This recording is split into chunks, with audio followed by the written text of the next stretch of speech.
In fact, the temple dispute was the raison d'etre for many outfits. This verdict will shut some shops.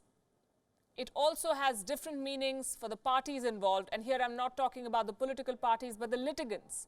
Our next report looks at the verdict from their perspective.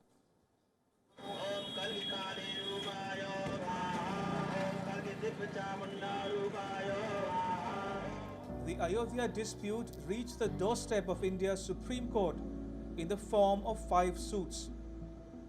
All 5 parties involved had different expectations. Here's how the verdict plays out for them.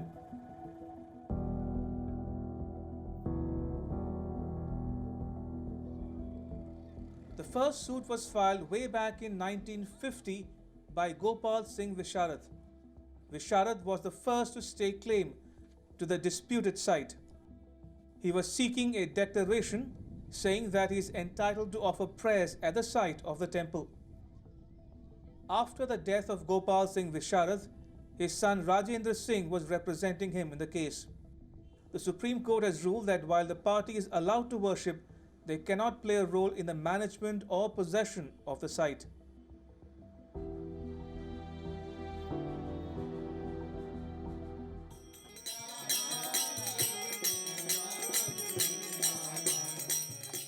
In 1950, Paramahans Ramchandra Das too filed a suit for the right to worship.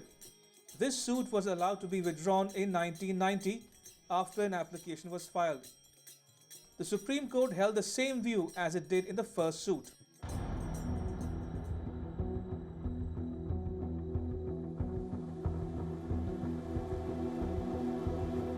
The Nirmohi Akhada was one of the parties to receive a third of the disputed site in 2010. Their claim goes back to 1885. Their suit, filed in 1959, claimed ownership of the Babri Masjid structure. The Supreme Court has ruled that the Nirmohi Akhada doesn't have the right of ownership. But they are not completely out of the picture. They can be involved in the management of the new Ram temple. The Nirmohi Akhada will have representation on the new trust that is to be set up. The Sunni Waqf Board has filed its suit in 1961. It had demanded complete possession of the site and the removal of idols from the premises of the mosques.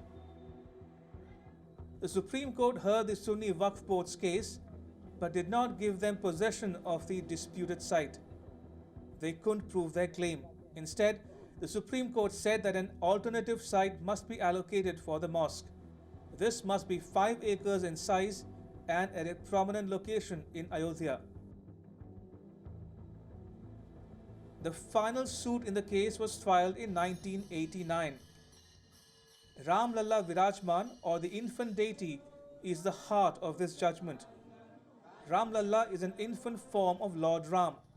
The lawyers in the case argued that Ram Lalla is a juristic person, meaning it is entitled to rights and duties just like any other citizen.